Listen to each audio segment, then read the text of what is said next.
C sat ಎಷ್ಟು ಜನ start ಮಾಡಿರಿ ಓದ್ಲಕ್? ಹೆಂಗ್ ಅನ್ಸುತ್ತೆ ನಿಮ್ ಎಕ್ಸ್ಪೀರಿಯನ್ಸ್ ಶೇರ್ ಮಾಡಿ. ಏನ್ ಅನ್ಸುತ್ತೆ ಸಿ ಸ್ಯಾಟ್ ಮಾಡ್ಬೇಕಾದ್ರೆ? ಕನ್ಫ್ಯೂಸ್ ಜಾಸ್ತಿ ಆಯ್ತು, ಪ್ಯಾಸೇಜ್ ಮೇಲೆ ಜಾಸ್ತಿ ಕಾನ್ಸಂಟ್ರೇಟ್ ಮಾಡಿದ್ರಿ, ಟೈಮ್ ಅಲ್ಲೇ ಹೋಯ್ತು, ಇದು ಮಾಡಕ್ ಟೈಮ್ ಇರ್ಲಿಲ್ಲ. ಓಕೆ, ನಿಮ್ದು ಏನಾಯ್ತು? ಓಕೆ, ಈ ಕಡೆ ಬೇರೆ ಕಡೆ ಕ್ವಾಂಟ್ ರೀಸನಿಂಗ್. ಸೊ ಇನ್ನು ನೀವು ಇದು ಆಲ್ರೆಡಿ ಜನವರಿ ಮೇಲ್ ಎಕ್ಸಾಮ್ ಇದೆ.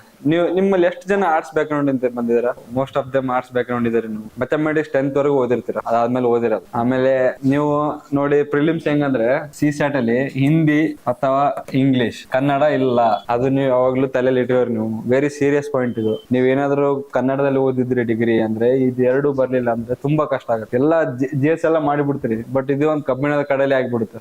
ನೀವು ಕೇಳಿರ್ತೀರಲ್ಲ ಯಾರ್ಯಾರು ಮೊದಲು ಅಟೆಂಪ್ಟ್ ಕೊಟ್ಟವರು, ಸಿ ಸ್ಯಾಟ್ ದಲ್ಲ ಆಗ್ತಾ ಇಲ್ಲ, ಸಿ ಸ್ಯಾಟ್ ತುಂಬಾ ಕಷ್ಟ ಇದೆ. ಸೊ ಅದಕ್ಕೆ ನೀವು ಹಿಂದಿ ಅಥವಾ ಇಂಗ್ಲಿಷ್ ಎರಡರಲ್ಲಿ ಬೇರೆ ಮಿನಿಮಮ್ ಅಂಡರ್ಸ್ಟ್ಯಾಂಡ್ ಆಗೋ ತರ ಮಾಸ್ಟರಿ ಮಾಡ್ಬೇಕು. ಮಾಸ್ಟರಿ ಏನಲ್ಲ, ನಾನು ಬೇರೆ ಮಿನಿಮಮ್ ಅಂಡರ್ಸ್ಟ್ಯಾಂಡ್ ಆಗೋ ತರ ಯಾವ್ದನ್ನ ಒಂದು ಲ್ಯಾಂಗ್ವೇಜ್ ಪಿಕ್ ಮಾಡಿ. ನೀವು ಯೂಶುವಲಿ ಇಂಗ್ಲೀಷೇ ಮಾಡ್ತೀರಿ ನೀವು, ಯಾಕಂದ್ರೆ ಬೇರೆ ಕಂಟೆಂಟ್ ಎಲ್ಲ ಇಂಗ್ಲೀಷ್ ಅಲ್ಲಿ ಓದಕ್. ಸೊ ಇಂಗ್ಲೀಷ್ ನಾ ಏನಂತೀನಿ, ಸಿ ಸ್ಯಾಟ್ PYQ ಎಲ್ಲ ಬರೋ ವರ್ಡ್ಸ್ ಗಳ ಮೀನಿಂಗ್ ಗೊತ್ತಿರ್ಬೇಕು ನಿಮ್ಗೆ. ಮತ್ತೆ ಅವ್ರು ಏನ್ ಹೇಳಕ್ ಟ್ರೈ ಮಾಡಕತ್ತಾರ ಅದ್ರ ಮೀನಿಂಗ್ ಅರ್ಥ ಆಗ್ಬೇಕು. So you have to get ready like that. ಆ ತರ ರೆಡಿ ಆಗ್ಬೇಕು ನೀವು. ಇಲ್ಲಾಂದ್ರೆ ನಿಮ್ ಬೇರೆ ದಾರಿ ಉಳಿಯಲ್ಲ. ನೀವೆಲ್ಲ ಮಾಡ್ತೀರಿ, ಇದು ಮಾಡ್ಲಿಲ್ಲ ಅಂದ್ರೆ ವೇಸ್ಟ್ ಆಗುತ್ತೆ, ಅಟೆಂಪ್ಟ್ ವೇಸ್ಟ್ ಆಗುತ್ತೆ. ನಾನು ನೋಡಿದ್ದೀನಿ ಎಷ್ಟು ಜನ ಆಗಿದಾವೆ, ನೀವು ನೋಡಿರ್ತೀರಿ. ಸೊ ಅದಕ್ಕೆ ನಾನು ಹೇಳ್ತೀನಿ, first thing is language understanding important. So ಇವರು ಅಂಡರ್ಸ್ಟ್ಯಾಂಡಿಂಗ್ ಆಯ್ತಾ. ನೆಕ್ಸ್ಟ್ ಥಿಂಗ್ ಏನಪ್ಪಾ ಅಂತಂದ್ರೆ 3 ಸೆಕ್ಷನ್ ಇದೆ ನಿಮ್ಗೆ ಗೊತ್ತಿದ್ದಂಗೆ. ಇಂಗ್ಲಿಷ್ ಕಾಂಪ್ರಿಹೆನ್ಷನ್, ಇನ್ನೊಂದು ಯಾವ್ದು ಇನ್ನೊಂದು ಸೆಕ್ಷನ್ ಕ್ವಾಂಟ್ ರೀಸನಿಂಗ್.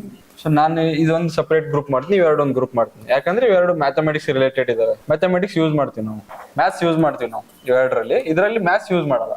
ಸೊ ಇವೆರಡೊಂದು ಗ್ರೂಪ್, ಇದೊಂದು ಗ್ರೂಪ್. ನೀವು English Kannada, most of them ಇವರ್ ಕನ್ನಡ ಬ್ಯಾಕ್ ಗ್ರೌಂಡ್ ಅದಲ್ಲಿ ಇಂಗ್ಲಿಷ್ ನ್ಯೂಸ್ ಪೇಪರ್ ಓದಿ. ನಾನು ಅದಕ್ಕೆ ಇಂಪಾರ್ಟೆಂಟ್ ಇದೆ, ಇಂಗ್ಲಿಷ್ ನ್ಯೂಸ್ ಪೇಪರ್ ಓದಿದ್ರೆ ನಿಮ್ಗೆ ಕಾಂಪ್ರಿಹೆನ್ಷನ್ ಪವರ್ ಜಾಸ್ತಿ. ಸೊ ಇದಕ್ಕೆ ಏನ್ ಮಾಡ್ಬೇಕಂದ್ರೆ ನೀವು ಇವಾಗಿಂದಾನೆ ನ್ಯೂಸ್ ಪೇಪರ್ ಡೈಲಿ ಓದಿ. ಯಾವ ಮೀನಿಂಗ್ ಅರ್ಥ ಆಗಲ್ಲ ಅದು ಸರ್ಚ್ ಮಾಡಿ. ಸೊ ಇಂಪಾರ್ಟೆಂಟ್ ಇದು ನೆಗ್ಲೆಕ್ಟ್ ಮಾಡಕ್ ಹೋಗ್ಬೇಡಿ ನೀವು C sat paper. So English communication ನೀವು ಇದು ಮಾಡಿ. ಅದಾದ್ಮೇಲೆ ನೀವು ಸರ್ ಹೇಳಿದಂಗೆ ಅವೆಲ್ಲ PYQ ಟೆಸ್ಟ್ ಸೀರೀಸ್ ನಿಮ್ ಕ್ಲಾಸ್ ಆದ್ಮೇಲೆ ಸ್ಟಾರ್ಟ್ ಮಾಡ್ತೀರಿ. ನಾನು ಇವಾಗ ಏನ್ ಮಾಡ್ಬೇಕಂದ್ರೆ ನೀವು ನ್ಯೂಸ್ ಪೇಪರ್ ಓದಕ್ ಸ್ಟಾರ್ಟ್ ಮಾಡಿ. ನ್ಯೂಸ್ ಪೇಪರ್ ಒಂದು ಆರ್ಟಿಕಲ್ ಓದ್ತೀರಿ, ಅದಾದ್ಮೇಲೆ ಒಂದೇ ನಿಮಿಷ ಕಣ್ ಮುಚ್ಕೊಂಡು ನೀವೇ ಎಕ್ಸ್ಪ್ಲೇನ್ ಮಾಡಕ್ ಟ್ರೈ ಮಾಡಿ. ಏನ್ ಅರ್ಥ ಆಯ್ತು ನನಗೆ, what did I understand from this article, tell me. At least ಒಂದು 30 seconds ಅನ್ನ ಹೇಳಂಗ್ ಆಗ್ಬೇಕು. ಸೊ ಅವಾಗ ನಿಮ್ಗೆ ಕಾಂಪ್ರಿಹೆಂಡ್ ಆಗ್ತಾ ಇದೆ ಅಂತ ಅರ್ಥ. ನೀವು ಅದರಿಂದ ಎಕ್ಸ್ಟ್ರಾಕ್ಟ್ ಮಾಡಕತ್ತೀರಿ content. So that is what your exercise should be. ಇವಾಗ ನಿಮ್ ಇನ್ನ ಕ್ಲಾಸ್ ಆಗಿಲ್ಲ ಸಿನ್ಸ್. ಸೊ ನೀವು ಇಂಗ್ಲಿಷ್ ನ್ಯೂಸ್ ಪೇಪರ್ ಅಥವಾ ಏನಾದ್ರು ಓದಿ ಅದನ್ನ ಕಾಂಪ್ರಿಹೆಂಡ್ ಮಾಡಕ್ಕೆ ಟ್ರೈ ಮಾಡಿ. It is much needed. Next quant ಬಂದ್ರೆ, ಕ್ವಾಂಟ್ ಮತ್ತು ರೀಸನಿಂಗ್. ಕ್ವಾಂಟ್ ಅಲ್ಲಿ ಏನಿರುತ್ತೆ, ಬೇಸಿಕ್ ಮ್ಯಾಥಮೆಟಿಕ್ಸ್ ನಿಮ್ದು 10th ವರೆಗೂ ಅಥವಾ 12th ವರೆಗೂ ಇರುತ್ತೆ. ಸೊ ನಿಮ್ಗ ಸರ್ ಎಲ್ಲ ನೋಟ್ಸ್ ಕೊಡ್ತಾರೆ, ಕ್ಲಾಸ್ ಮಾಡಿಸ್ತಾರೆ. ನಾನ್ ಏನ್ ಮಾಡ್ತೀನಿ ಅಂದ್ರೆ ಎಕ್ಸ್ಟ್ರಾ ಏನ್ ಮಾಡಂತ ಹೇಳ್ತೀನಿ ಅಂದ್ರೆ, ಇವಾಗ ಅಟ್ ದಿಸ್ ಮೂಮೆಂಟ್ ನೀವು ಟೇಬಲ್ಸ್ ಕಲೀರಿ. ಇದು ಬಾಳ ಸಿಲ್ಲಿ ಅಂತ ಹೇಳ್ತಾರೆ ನನಗೆ ಎಲ್ಲರೂ. ಹೂಎವರ್ ನಾ ಯಾರಿಗೆ ಹೇಳಿದ್ರು ಟೇಬಲ್ಸ್ ಕಲೀರಿ ಅಂತ ಹೇಳ್ತೀನಿ. 20 ತನ ಟೇಬಲ್ ಬರ್ತಾವ ಎಲ್ಲರಿಗೆ. ಎಷ್ಟು ಮಂದಿಗೆ ಬರ್ತಾವ 20 ತನ? ಪರ್ಫೆಕ್ಟ್ ಆಗಿ ಬರುತ್ತಾ? ಹಿಂಗೆ ಉಲ್ಟಾ ಪಲ್ಟಾ ಇಲ್ಲ, ಹೌದಿಲ್ಲ? ಸೊ ಟೇಬಲ್ ಕಲೀರಿ. ಅದು ಹೆಂಗಂದ್ರೆ ಡೈರೆಕ್ಟ್ ಆಗಿ ಹೆಲ್ಪ್ ಆಗಲ್ಲ, ನಿಮ್ಗೆ ಕಾನ್ಫಿಡೆನ್ಸ್ ಬರುತ್ತೆ ಸಾಲ್ವ್ ಮಾಡ್ಬೇಕಾದ್ರೆ. ಈಗ ಯಾರೋ ಒಬ್ನು 14 × 12 ಅಂತ ಮಾಡ್ತಿರ್ತಾನೆ. ಸೊ ನೀವು 14 × 12 ಓಕೆ ಎಷ್ಟಾಗುತ್ತೆ ಅಂತ ಹಿಂಗ್ ಮಾಡೋದು ಬೇಕಾಗಿಲ್ಲ. ಎಷ್ಟಾಯ್ತು? 14 × 12 ಎಷ್ಟಾಯ್ತು? 168. ನಿಮ್ಗೆ ಗೊತ್ತಿತ್ತು ಅಂತ ತಿಳ್ಕೊಳ್ಳಿ. ನೀವು ಈ ಸ್ಟೆಪ್ ನೀವು ಸ್ಕಿಪ್ ಮಾಡಿ ಬಿಡ್ತೀರಿ. ನೀವು ಬೇರೆಯವರು ಮಾಡ್ತಿರ್ತಾರೆ ಇದನ್ನ. ಅದಕ್ಕೆ ಹೇಳ್ತೀನಿ ಎಲ್ಲರಿಗೂ ಬೇರೆ ಮಿನಿಮಮ್ ಟೇಬಲ್ಸ್ ಕಲೀರಿ.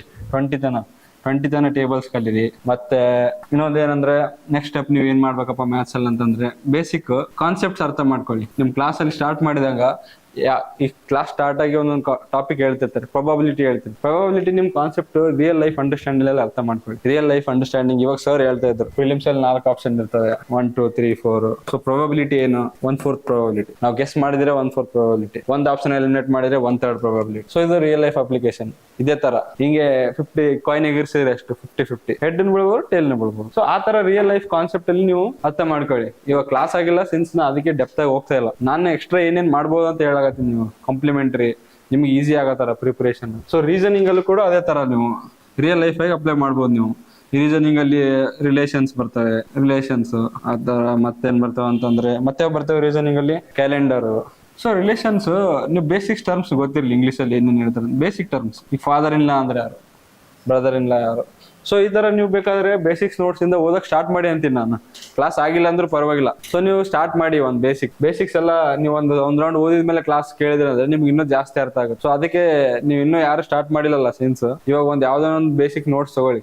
ಬ್ಯಾಂಕಿಂಗ್ ಅಲ್ಲಿ ಯಾವ್ದೋ ಒಂದು ಬುಕ್ ಸಿಗುತ್ತೆ ಇಲ್ಲಿ. ಸೊ ಅದಕ್ಕೆ ನೀವು ಬೇಸಿಕ್ಸ್ ಒಂದೊಂದ್ 2 ಪೇಜ್ ಕಾನ್ಸೆಪ್ಟ್ ಕೊಟ್ಟಿರ್ತಾನೆ. ಸೊ ಆ ಕಾನ್ಸೆಪ್ಟ್ ನೀವು ಓದಕ್ ಸ್ಟಾರ್ಟ್ ಮಾಡಿ, ಇವಾಗಲೇ ಸ್ಟಾರ್ಟ್ ಮಾಡಿ, ಇಮಿಡಿಯೇಟ್ಲಿ ಸ್ಟಾರ್ಟ್ ಮಾಡಿ, ನಾಳೆಯಿಂದಾನೇ ಸ್ಟಾರ್ಟ್ ಮಾಡಿ ಅಂತ ಹೇಳ್ತೀನಿ. ಯಾಕಂದ್ರೆ CSAT ಮೇಕ್ ಅವ್ರ ಬೇಕಾಗಿದೆ. ಎಷ್ಟೋ ಜನಕ್ಕೆ 120 130 GS ಅಲ್ಲಿ ತೆಗಿತಾರೆ, CSAT ಅಲ್ಲಿ 50 ತೆಗೆದಿದ್ದಾರೆ. ನಾ ಎಷ್ಟೋ ಜನಕ್ಕೆ ನೋಡಿದ್ದೀನಿ. ಆ ತರ ಆಗಕ್ ಹೋಗ್ಬೇಡಿ. ಜಸ್ಟ್ ನಿಮ್ಗೆ 66 ಮಾರ್ಕ್ಸ್ ಬೇಕು. 66 ಮಾರ್ಕ್ಸ್ ನಿಮ್ಗೆ ಇಲ್ಲಿಂದನೇ ತೆಗಿರಿ.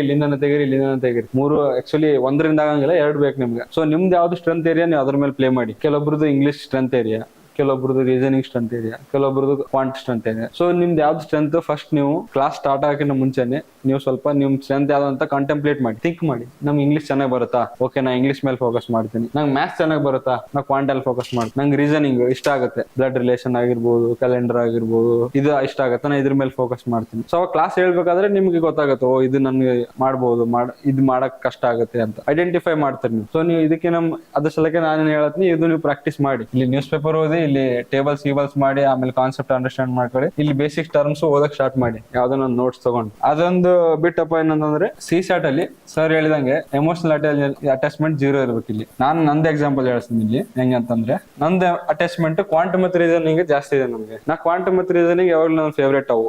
ನಾ ಇಂಗ್ಲಿಷ್ ಜಾಸ್ತಿ ತಲೆ ಕೆಡಿಸೋಲ್ಲ. ಬಟ್ ಏನಾಯ್ತಪ್ಪ ಅಂತಂದ್ರೆ 2023 ಅಲ್ಲಿ one of the toughest quant paper. Quant ಅಲ್ಲಿ 54 ಇದ್ರೆ 54, 28 ಹಿಂಗೇನೇ ಇರುತ್ತೆ, 27, 53 ಇರುತ್ತೆ. 53ರಲ್ಲಿ 20 ಮಾಡಕ್ ಆಗ್ತಾ ಇಲ್ಲ. ಎಲ್ಲರಿಗೂ ಇದು ಸಿಚುವೇಶನ್.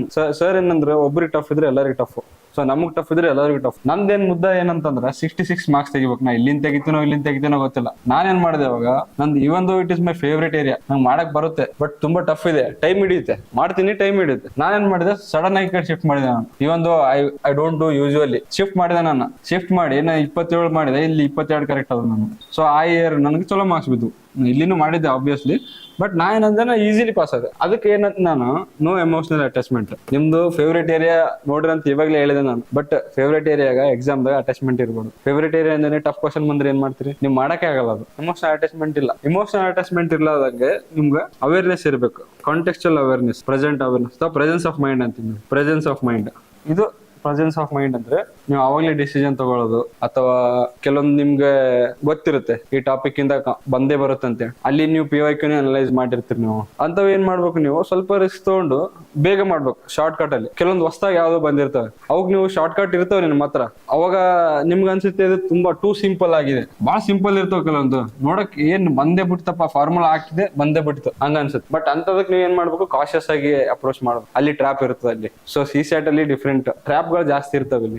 ಆಪ್ಷನ್ಸ್ ಅಲ್ಲಿ ಎಸ್ಪೆಷಲಿ 2, 4, 6, 8 ಅಥವಾ 6, 7, 8, 9 ಅಥವಾ 12, 8 ಈ ತರ ಟೂ ಸಿಂಪಲ್ ಅಂತ ಅನ್ಸ್ತಂದ್ರೆ it's a likely to be trap. So ಅದಕ್ಕೆ ಪ್ರೆಸೆನ್ಸ್ ಆಫ್ ಮೈಂಡ್ ಬಹಳ ಇಂಪಾರ್ಟೆಂಟ್ ಆಗುತ್ತೆ. ನಿಮ್ಗೆ ಈಸಿ ಅನ್ಸಿದ್ರು ಬಿ ನೀವು ಎಲ್ಲ ಸ್ಟೆಪ್ ತರವಾಗಿ ರಿಗರಸ್ ಆಗಿ ಚೆಕ್ ಮಾಡಿ ಮಾಡ್ಬೇಕು. ಸಿನ್ಸ್ ನಿಮ್ಗೆ ಕ್ಲಾಸ್ ಆಗಿಲ್ಲ, ನಾನು ಅದಕ್ಕೆ ಮೇಲ್ಮೇಲೆ ಹೇಳಕತ್ತೀನಿ, ಇವೆಲ್ಲ ನೀವು ತಲೆಯಲ್ಲಿ ಇಟ್ಕೋಬೇಕು. ಈಗ CSAT ಕ್ಲಾಸ್ ಸ್ಟಾರ್ಟ್ ಆಗಿನ ಮುಂಚೆನೆ. ಅದಕ್ಕೆ ನಾನು ಇಷ್ಟ ಹೇಳ್ತೀನಿ. ಮತ್ತೇನಪ್ಪಾ ಅಂತಂದ್ರೆ, ಇವಾಗ ರೀಸೆಂಟ್ ಆಗಿ ಒಂದು ಟ್ರೆಂಡ್ ಬರ್ತಾ ಇದೆ. ಟ್ರೆಂಡ್ ಏನಪ್ಪಾ ಅಂದ್ರೆ ಇಂಟರ್ ಡಿಸಿಪ್ಲಿನರಿ ಕ್ವಾಂಟ್ ರೀಸನ್ ಮಿಕ್ಸ್ ಮಾಡಕತ್ತಾರ. ನಿಮ್ ಸರ್ಗಿನ ಅಥವಾ ಟೀಚ್ ಮಾಡ್ತಾರಲ್ಲ ಅವ್ರಿಗೆ ಹೇಳ್ರಿ ಮಿಕ್ಸ್ ಮಾಡಿ ಕ್ವಶನ್ ಮಾಡ್ಸಿರ ಅಂತ ಹೇಳಿ. ಫಾರ್ ಎಕ್ಸಾಂಪಲ್, ಈಗ ಒಂದು ಕ್ಯೂಬ್ ಇರುತ್ತೆ, ರೂಬಿಕ್ಸ್ ಕ್ಯೂಬ್ ಕೇಳಿರಾ? ಕ್ಯೂಬ್ ಪ್ರಾಬ್ಲಮ್ಸ್ ಇದೆ, ಎವ್ರಿ ಇಯರ್ ಒಂದು ಕ್ವಶನ್ ಫಿಕ್ಸ್ ಇರುತ್ತೆ. ರೂಬಿಕ್ಸ್ ಕ್ಯೂಬ್ ಪ್ಲಸ್ ಪ್ರೊಬಬಿಲಿಟಿ ಎರಡು ಮಿಕ್ಸ್ ಮಾಡಿ ಕ್ವಶನ್ ಕೇಳಾಕತ್ತಾರ. ಸೊ ನೀವು ನೆಕ್ಸ್ಟ್ ಇನ್ ಮೇಲಿಂದ ಏನ್ ಪ್ರಿಪೇರ್ ಆಗ್ತಿರಲ್ಲ, you should be interdisciplinary. ಆ ಕಡೆಯಿಂದ ಈ ಕಡೆ, ಈ ಕಡೆಯಿಂದ ಆ ಕಡೆ ಎಲ್ಲ ಮಿಕ್ಸ್ ಮಾಡ್ತಾ ಇದಾರೆ. ನಂಬರ್ ಸಿಸ್ಟಮ್ಗೂ ಮತ್ತೆ ಪ್ರಾಫಿಟ್ ಲಾಸಿಗೆ ಮಿಕ್ಸ್ ಮಾಡ್ತಾರೆ. ಸೊ ಪ್ರಾಫಿಟ್ ಲಾಸ್ಲಿಂದ ರೇಷಿಯೋಗಿ ಮಿಕ್ಸ್ ಮಾಡ್ತಾರೆ. ಸೊ ನೀವು ಸಪ್ರೇಟ್ ಆಗಿ ನೋಡಕ್ ಹೋಗ್ಬೇಡ್ರಿ. ನೀವು ಇಂದು ಕ್ಲಾಸ್ ಕೇಳ್ಬೇಕಾದ್ರೆ ಸಪ್ರೇಟ್ ಆಗಿ ನೋಡಕ್ ಹೋಗ್ಬೇಡ್ರಿ ನೀವು. ಸೊ ಇದು ನಿಮ್ ತಲೆಯಲ್ಲಿರ್ಲಿ. ಈ 3 ತಿಂಗಳು ನೀವು ಏನಪ್ಪಾ ಅಂತಂದ್ರೆ ಇಂಗ್ಲಿಷ್ ಓದಕ್ ಸ್ಟಾರ್ಟ್ ಮಾಡಿ, ಆಮೇಲೆ ಬೇಸಿಕ್ ಮ್ಯಾಥ್ಸ್ ಮಾಡಿ. ಫಸ್ಟ್ ಟೇಬಲ್ಸ್ ಆಗಿರ್ಬೋದು, ಕಾನ್ಸೆಪ್ಟ್ಸ್, ವಾಟ್ ಇಸ್ ಪ್ರಾಬಬಿಲಿಟಿ.